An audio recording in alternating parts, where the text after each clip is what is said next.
The concept of Naruto having all the knowledge of the series as he runs through it over again is fun. How do things change as he changes the past? So far, Naruto has experienced the Land of Waves as well as the Chunin Exams in this way, having changed things for the better. He managed to convince Haku and Zabuza not to attack the bridge or its workers, and he later managed to stop Orochimaru from branding Sasuke with a curse mark. Together, Hiruzen and Jiraiya faced Orochimaru and defeated him. However, despite this, Hiruzen still perished in battle. But this may not entirely be for the best, as Orochimaru has returned with nobody being aware of it. And without others being aware, Orochimaru is free to do as he wishes without being seen.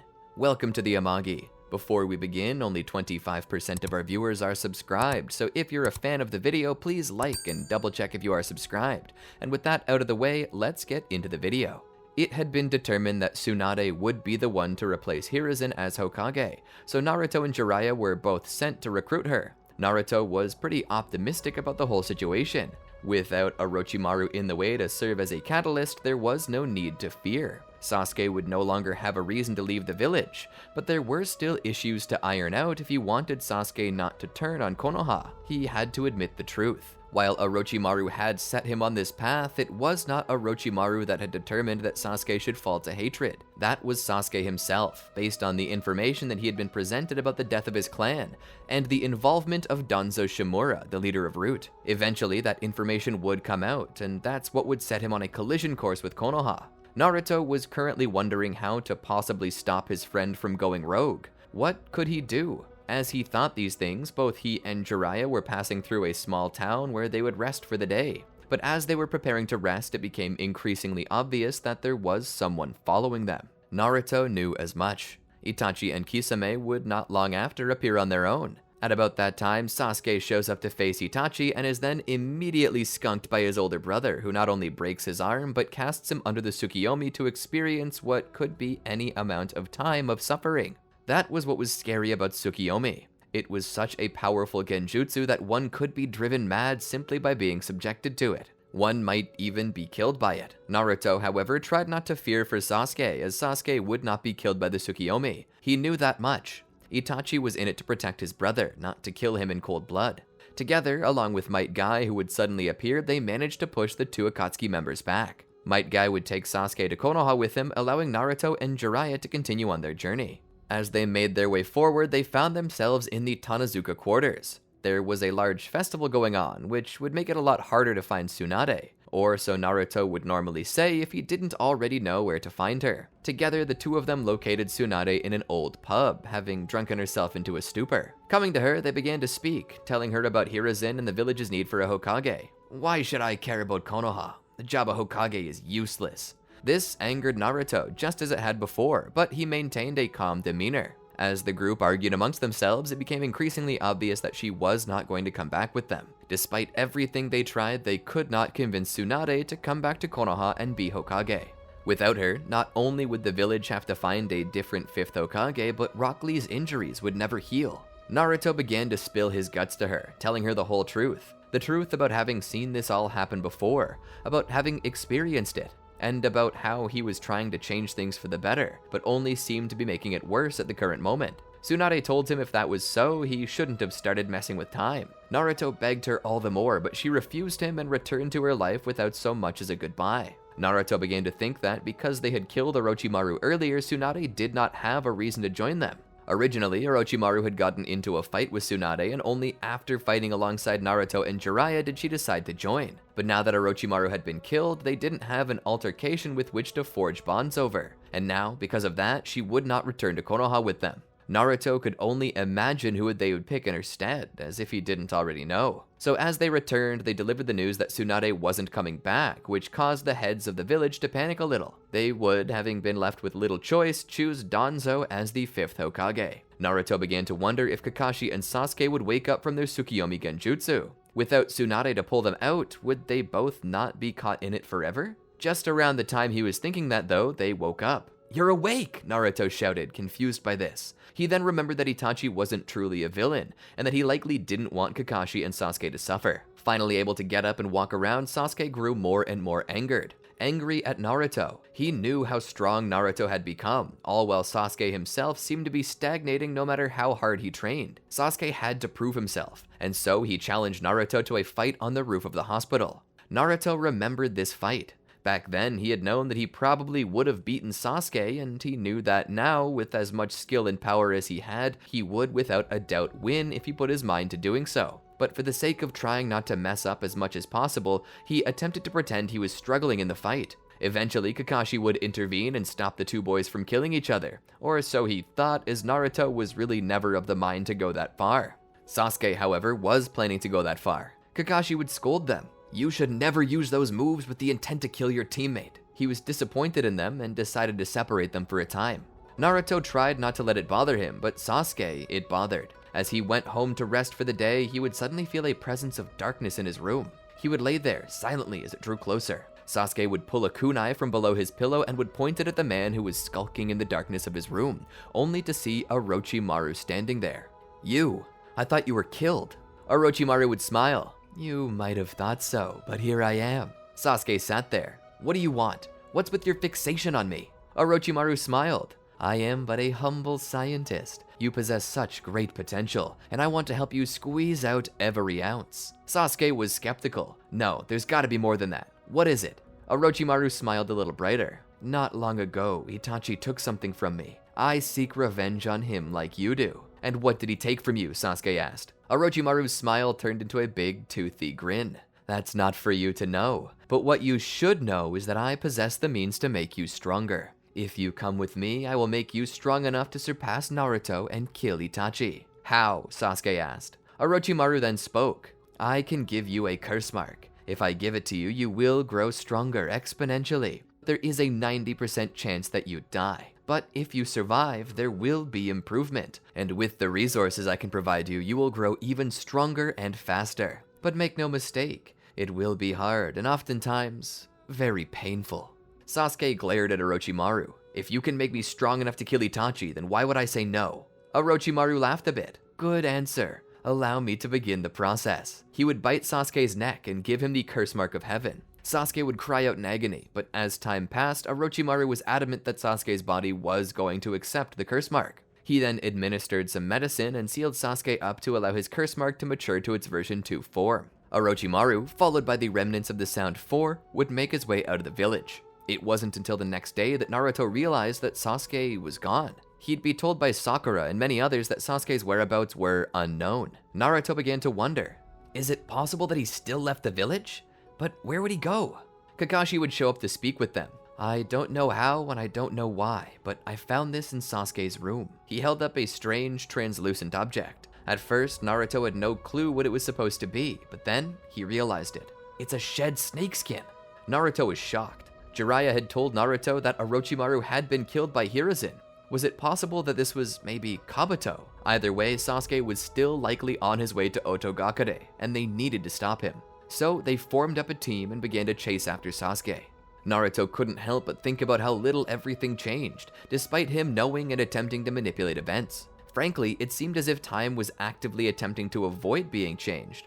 It was like throwing a stone into a river. It makes a splash, but it doesn't change the flow. Naruto and certain other members from the Rookie 9 would form a small team and would leave the village to search for Sasuke. As they rushed out looking for him, they would find a group of Otonin, and at their head was Orochimaru. "How are you alive?" Naruto demanded to know. Orochimaru simply raised his finger to his lips, as if to say, "It's a secret." "Give him back," Naruto demanded. Orochimaru shook his head. "No, I've already promised to make him as strong as possible." "Strong enough for himself, or strong enough for you?" Naruto demanded. "Is there any difference?" Orochimaru replied. Naruto rushed at him, but Jirobo got in the way to stop him and the others from following. Knowing that they were going to lose Sasuke, Choji decided to step up and face Jirobo himself, letting the others chase after Orochimaru. After this, Neji is forced to fight Kidomaru, and Shikamaru is forced to fight Toyuya, and Kiba and Akamaru are forced to fight Sakon and Ukon. At about this time, Gaara and his siblings appear to help everyone fight. Choji manages to kill Jirobo, though at the expense of his own health. Neji kills Kidomaru, and Shikamaru, with the help of Temari, beats Toyuya, with Kiba and Akamaru helped by Konkoro to defeat Sakon and Ukon. Meanwhile, Gaara himself chases after Naruto to help out. Sasuke eventually gets out of the jar and laughs at his newfound power, but that isn't enough. He wants more. He needs more. So he and Orochimaru both continue on. Naruto catches up with them at the Valley of the End. "Stop!" Naruto shouts. They turn around to see him standing there. Sasuke smiles. "Now would be a good time to see how much I've grown." Orochimaru looks to him for a second and then to Naruto. "If that is what you wish." Sasuke jumps down to the water below. He begins to approach Naruto, but as he does, another shows up. Gaara. Gaara stands there with Naruto. Naruto looks over at him. "You're here." Gaara looks over. "Yes, I am. I heard you were having issues with another of our friends, so I wish to offer my assistance." "What about everyone back there? What about Kiba and Akamaru? What about Choji, Neji, Shikamaru? Don't they need help?" Gaara shook his head. "Kiba, Akamaru, and Shikamaru have been rescued by my siblings, and the other two had gained victory by the time we showed up. The only one who needs help right now is you." Naruto nodded in acknowledgement. "We need to protect this guy," Naruto said as he pointed at Sasuke. "And that guy," pointing at Orochimaru, "we need to kill him." Gaara nodded his head. "Got it." Orochimaru began to grow a bit nervous. He knew how strong Naruto was. Gaara himself wasn't too far from it either. He began to wonder if the curse mark of heaven was going to give him the edge, so he too jumped down to the water. "What are you doing?" Sasuke demanded. Orochimaru looked at Naruto and Gaara, glaring his eyes at them. "I don't know if you can handle these two alone. You're strong, but this is how it's going to be." Sasuke sighed. "Fine, let's just get this over with then." He then dashed toward Naruto. "I got Naruto, you get the other one." Orochimaru began to smile. He then approached Gaara. As he did, Gaara had a sinking feeling in his gut, not too unlike sensing his old angry self drawing nearer. Gaara would stand resolute, however, and as Naruto and Sasuke began to fight, Orochimaru and Gaara began as well. Orochimaru formed multiple snakes from his hands to eat at the flesh of Gaara, but all that they tasted was sand. Gaara would respond by reforming his sand into pointed spikes and firing at Orochimaru. Orochimaru simply slipped below the surface of the water to be protected from the attack. From underneath, he would grab Gaara's foot and pull him under as well. As Gaara struggled, Orochimaru would begin striking him in the torso, attempting to push all air from his lungs in an attempt to drown him. However, Gaara filled his throat with sand so as to not allow any water to enter, no matter how badly he wanted to gasp. He managed to kick away from Orochimaru and make his way back up to the surface, where he would eject the sand from his throat and begin to take in deep, heavy breaths. Orochimaru would surface. "You're out of your element. A boy whose whole gimmick is sand, fighting on the water? You have no chance." Orochimaru would rush at Gaara, and Gaara's sand would protect him. But at this point, the gourd was so empty of sand that it was starting to turn the walls of the gourd back into sand to use for defense. Orochimaru realized this, and knew that he needed to make Gaara use up all of his sand. To do this, he knew he would need to use the weakness of sand against him, which was water, and to his delight, they were surrounded by it. He began to weave hand signs. "Water style, water wall." He then begins to take a deep breath and would release a large stream of water from his mouth that would cover his target in a massive wave, throwing Gaara underwater again and soaking the remainder of his sand. "And now that you have no more sand, you're helpless in battle," he said with a smile. Gaara would then reach into his pocket and show that he still had some sand. "Pocket sand jutsu," he shouted as he threw it into Orochimaru's eyes, causing the old snake to stumble back in pain. Gaara managed to pull back a ways as Orochimaru began to wash his eyes out with water. "You gormless cur! When I see you again, you're dead." Gaara stood there. "The one thing you don't understand is that I don't need my gourd to contain sand. I am the sands of the land of wind. Behold, Shukaku, the One-Tail." Slowly, he began to take on a partial transformation. Half of his body having switched to the Tanuki of the desert, Gaara once more engaged in combat with Orochimaru. Orochimaru was knocked back and sent flying by a massive backhanded strike from the massive claw of Shukaku that had overtaken half of the body of Gaara. Orochimaru attempted to get back to his feet, his reddened and bloodshot eyes open again. He opened his mouth, and from within a snake slithered out, presenting the blade of Kusanagi. Orochimaru took it for himself. As Gaara came in again, Orochimaru would swing the blade, but Gaara would catch it with his claw, rip it from the hands of Orochimaru, and toss it behind him. He would grab Orochimaru by the throat, and would press him against the statue of Madara Uchiha. "Thought you were so smart, so strong. Thought you could get away with betraying Suna like you did, but all you did was make an enemy that you couldn't shake. And now, I'm going to kill you for it."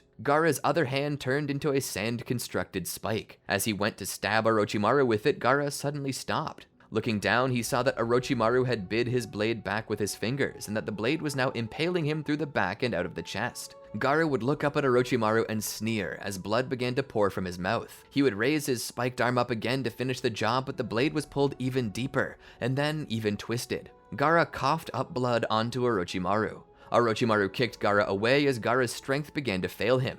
Gaara stumbled back a few steps. Orochimaru raised his hand again and bid the sword once more. The blade began to wiggle, cut deeper, and eventually be pulled completely through. Orochimaru would take the crimson-stained blade and would hold it tight in his hand, not sure if Gaara could somehow recover from that. Gaara, standing there, looked as if he wished to attack again, but before he could, his eyes rolled up in his head and he fell back into the water, the sand slowly falling from his body. As blood mixed with water, Orochimaru cleaned off the blood from his sword and replaced it to where it had been before. He then looked up and saw that Naruto had Sasuke on the ropes. He would rush up the waterfall to get to where they were. Taking Naruto by surprise, he would drop a foot on the top of the boy's head, knocking him down into the water below. "What did you do that for?" Sasuke demanded. "Victory was mine." Orochimaru looked at Sasuke with a face of confusion. "Do you not sense the others on their way here now? We won't last here much longer. We need to get back to Otogakure or we're dead."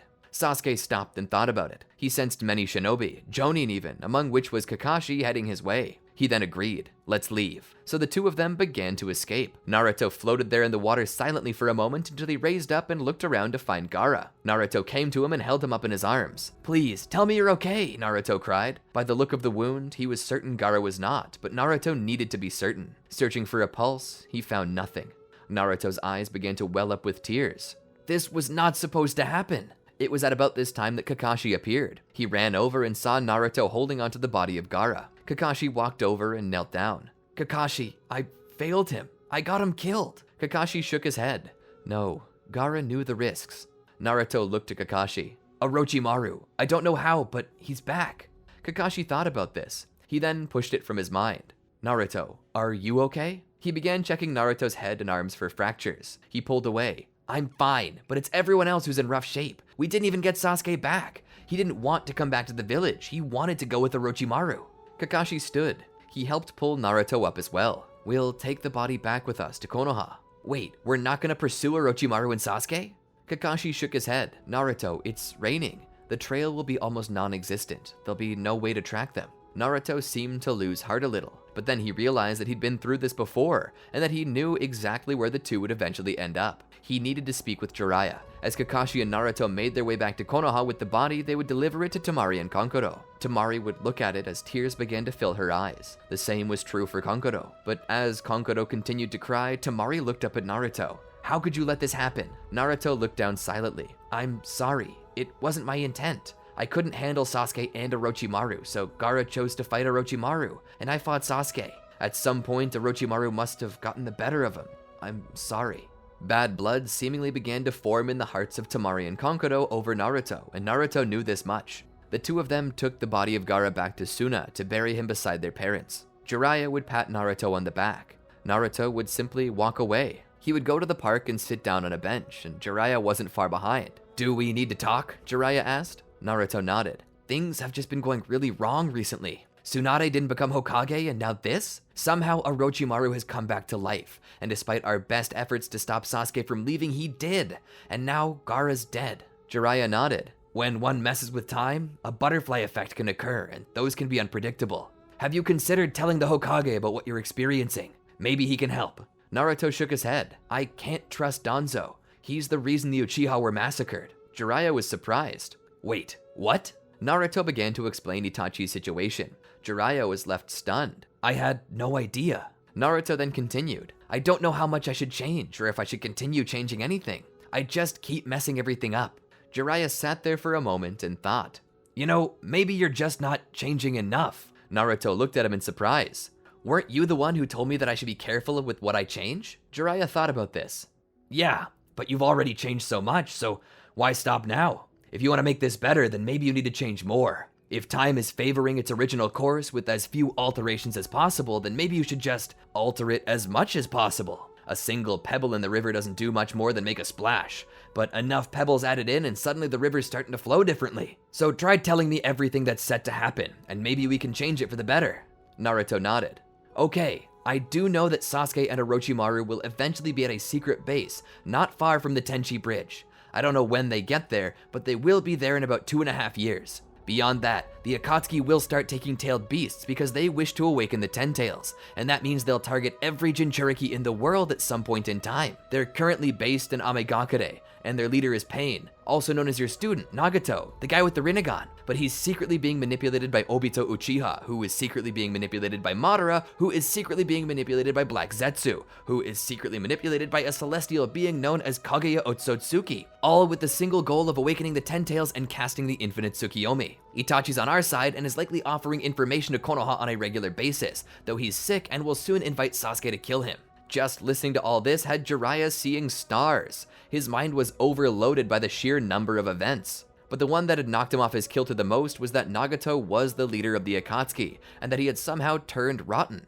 "Can we go back to Nagato for a second, please?" Jiraiya asked. "Tell me about that." Naruto looked at him with confusion and then realized that Jiraiya hadn't been told this yet. Nagato and his friends Yahiko and Konin were creating a sort of peacekeeping organization, a non-profit that worked to bring peace to the world. They called it the Akatsuki to symbolize daybreak from a sky overcast by the gloom of war. However, at some point, Hanzo of the Salamander, along with the urging of Danzo Shimura, attempted to have them assassinated, as he told Hanzo that they were going against his regime and planning to overthrow him. Hanzo would lure the Akatsuki into a trap and try to kill him there. He managed to get Yahiko killed, but in doing so awakened a beast inside of Nagato, who summoned the Geto statue, which proceeded to wipe out most opposing forces. He would end up crippled in the attack though, and proceeded to utilize the body of Yahiko as a figurehead by using the 6 Paths of Pain technique to remote control and take control of 6 dead bodies to do what his body no longer could. Obito then approached him with an idea, telling him about the Ten Tails, manipulating him into collecting the tailed beast so that Pain would get a super weapon so powerful that when used once, would never have to be used again. He wanted to end war by making the most deadly war to ever exist. That's what he's trying to do now. He launched a war against Hanzo and killed him, taking Ame as his trophy where he now rules it from the shadows. Jiraiya nodded as he thought about this. Naruto continued. Danzo's behind much of the horrible things that have happened. He's behind the Uchiha massacre, where he personally stopped the plan that would have dealt with everything peacefully. He got the Akatsuki agitated by attacking them first, and he was helping Orochimaru get research materials to test the cells of Hashirama Senju. This was around the time that Hiruzen found Orochimaru. Jiraiya was shocked by all of this. If Sasuke kills Itachi, then Obito will tell Sasuke the truth, and Sasuke will turn his vengeance on the village. If we let all of this play out, it will lead to a 4th Shinobi World War. But now that Gaara's dead, I'm not sure how things will play out, as he was supposed to be the Kazekage during the war.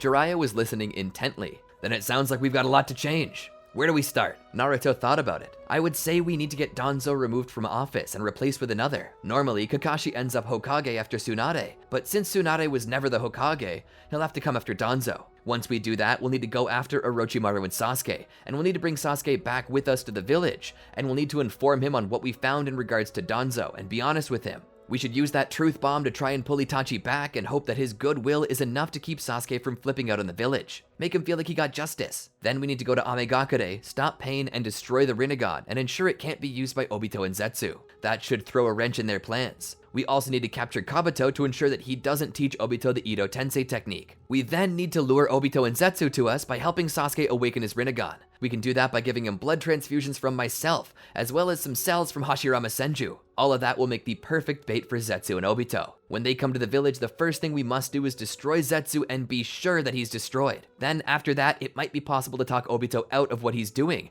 and bring him back to the light. If we bring him back to the light, we might be able to end everything then and there. Jiraiya took a deep breath and let it out. You know, that's a lot of stuff to do, right? Like, I don't know for certain if we can even remember all that stuff, let alone do it. Naruto smiled. Don't worry, I'll cook up a mission folder so we remember. Plus, most of the events won't even really start until about 2 years from now, so we've got lots of time. Jiraiya sighed. You better be right, Naruto. Naruto smiled. I've already experienced this once before, so I know where things are going. Jiraiya pat him on the shoulder. How about we get a popsicle or something to calm our nerves? Naruto smiled. Sounds good.